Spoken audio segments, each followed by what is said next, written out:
It was standing room only in Chambers last night as a young entrepreneur spoke to City Council. The owner of Game Quest is hoping changes will be made to the city's pawnbroker bylaw, and so far his bid seems to be getting some response. It's reminiscent of the arcades of old. It's a trading post of sorts for video games, old and new. It also falls under the second-hand dealers and pawnbrokers bylaw, something owner Kelsey Polnick says it is not. We don't break contracts with anyone to return the items. When they bring them in, the store buys them or trades them for new items in the store. That's the main difference how we differ from a pawn shop. Polnick says there are three aspects to the bylaw that detrimentally affect his business: the 30-day holding period on used articles, a restriction on where he can acquire merchandise, and an 8 o'clock restriction on when he can sell his wares. The first two issues I would consider about equal. The 30-day hold is definitely a big problem, but also replenishing stock by being able to buy outside my storefront is equally as important.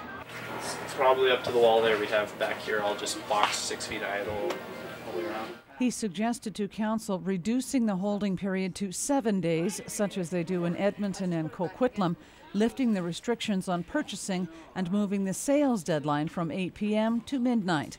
The argument had merit for many councillors, but Councillor Dave Wilbur had one word of caution. He's within the city second-hand pawnbroker bylaw, and if you make exceptions within it for one class, you're going to get a bit of a cascade effect. People are going to be asking for, well, why not us? Council has directed staff to come back with some suggestions on how to clear some of these hurdles. One is to amend the current bylaw.